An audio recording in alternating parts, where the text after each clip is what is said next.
আসসালামু আলাইকুম। নিশ্চয়ই আল্লাহর রহমতে সবাই ভালো আছেন। আলহামদুলিল্লাহ আমি ভালো আছি। তো এই তো প্রতিদিনকার মতো আমার ডিউটি শুরু। তো ডিউটি তো শুরু হয়েছে সকালবেলা ঘুম থেকে ওঠার পরেই। তো সকালের কাজ শেষ করছি, কাজ নাস্তা বানানো। তো এখন আবার দেখা গেছে রান্নার প্রিপারেশন নিতেছি।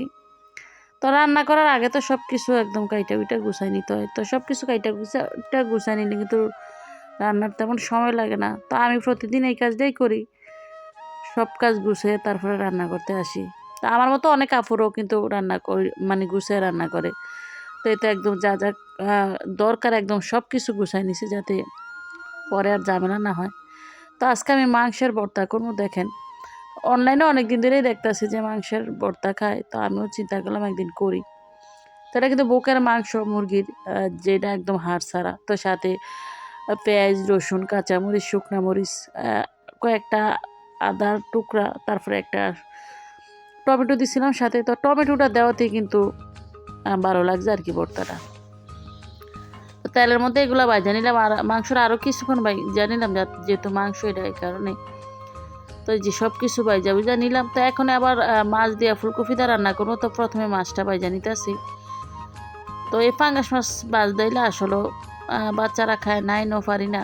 মানে আমার অনেক হাত ফুইরা যায়, মুখে অনেক সময় সিটটা আসে আর কি, এত খারাপ লাগে এরা বাজ দিলে। তো এই তো এখন মাছ তরকারিটা বসাই দেবো। তো এখানে পেঁয়াজ আর কাঁচামরিচটা প্রথমে তেলের মধ্যে ভাজা গুঁড়া মশলা দিয়ে দিলাম।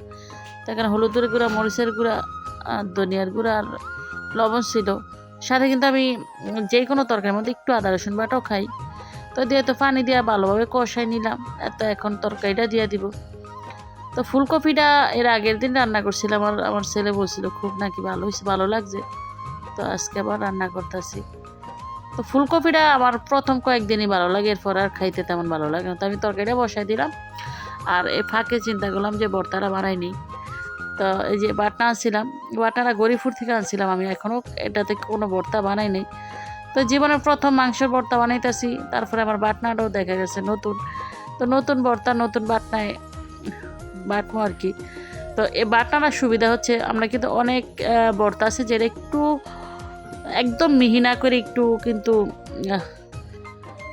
একটু গোটা গোটা থাকে আর কি। তো ওই ভর্তাটা কিন্তু এখানে করতে ভালো। আর মাংসটা যেহেতু দেখলাম এটা বাজার পরে মনে হয় যে শক্ত হয়ে গেছে, এই কারণে কেচি দেওয়া কাইটা তারপরে এই ভর্তাটা করলাম। আর কেচিটা কিন্তু আমার কিচেনের জন্যই, এটা দামি দেখা গেছে কাঁচামরিচ, তারপরে ধনিয়া পাতা কাটা হয় মাঝে মাঝে।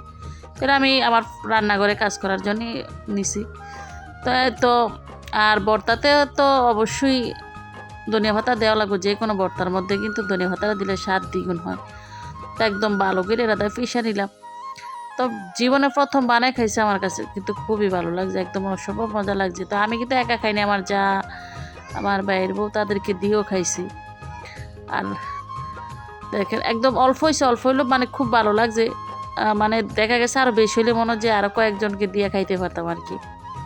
তো এখন তো তরকারির মধ্যে আবার টমেটো দিয়ে দিলাম। আর দেখেন বাটনার মধ্যে আমি ভাত নিয়ে খাইছিলাম ভর্তাটা দিয়া, ট্রাই করার জন্য আর কি, যে কেমন লাগছে, যেহেতু প্রথম বানিয়ে খাইছি।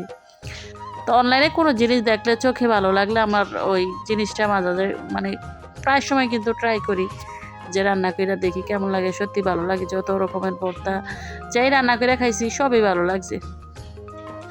তো এই তো মোটামুটি এই তো আমার রান্না বান্না শেষ। তো আজকে কিন্তু এই যে ফুলকপির তরকারি আর মাংসের ভর্তাটাই করছিলাম। তো ধন্যবাদ সবাইকে, ভালো থাকবেন সবাই, আল্লাহ হাফিজ।